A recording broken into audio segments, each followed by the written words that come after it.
hair trigger response that pops up whenever someone is being less than truthful, or that physical trait from your mom that makes it so that no cute pair of jeans ever seems to work on your hips. Or maybe it's a backyard full of chickens. But I'm totally getting ahead of myself.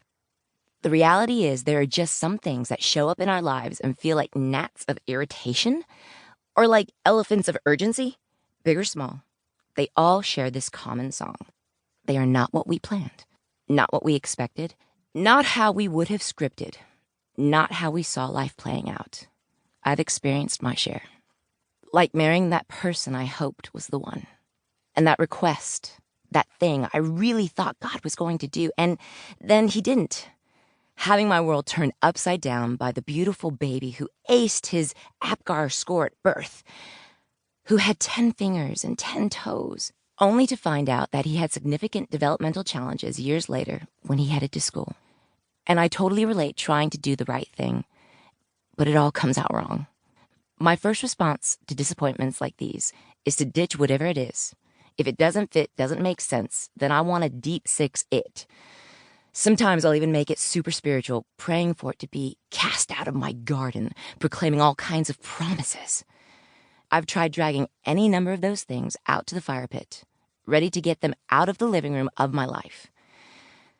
But some of those unexpected things, once they've come through the door of my life, won't squeeze back out, no matter how much pushing and pleading I do.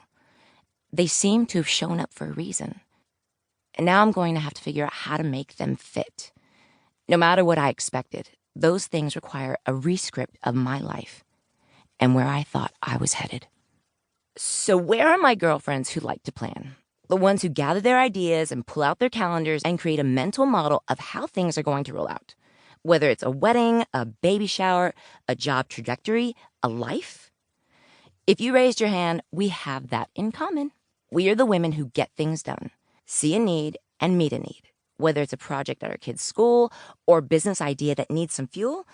While I love a good adventure, and I sometimes find a thrill in not knowing exactly what's around the corner, I usually like to see what's around the bend. I want to know what's on the horizon for my boys at school. I find reassurance and consistency in every Friday night being family pizza night in our jammies at the house. Sure, I want a little wiggle room for some creativity, but overall, I like things to make sense, events to happen when they're supposed to, and well-laid schedules to roll out just like I planned. And every now and then they do, but there have been plenty of situations in my life that did not get the memo. They came crashing in unexpected times, presented challenges I didn't feel prepared to take on. They were seemingly pointless to me, with about as much use in my life as, say, a random sewing machine and a big, unattractive cabinet, something I had no time or space to deal with. You've experienced them too.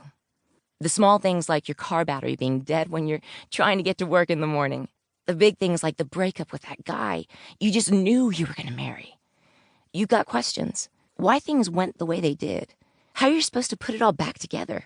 Why all your effort and prayer and devising now reads more like some ironic wish list. And for us planners, it's especially challenging. Our plans become our scripts, and we like things to go according to script. We like knowing our lines and being able to anticipate how we think our lives will play out. So when things go off script, as they say in the acting business, when life seems to go all improv on us, it can make us feel dizzy, confused, and a little crazy.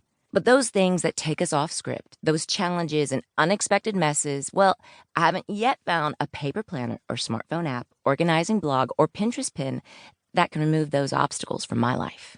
But I have met a maker who has some ideas, a creator who is very, very good at taking the unexpected, the unwanted, the unwarranted, the unanticipated, the unforeseen, and somehow changing them into the elements of an amazing story, a powerful life. He doesn't promise convenience, preferred time schedules, or tidiness. Frankly, he sometimes reminds me of the cable or appliance repair guy who, rather than giving me a specific appointment time to make repairs, just asks me to hang around all day and he'll get there eventually. And he does. The longer I hang around God, the more I'm getting to know him as a particular kind of specialist. Yes, he is the great physician, as the heading in my Bible says over that passage in Matthew where Jesus is talking about the sick needing a doctor.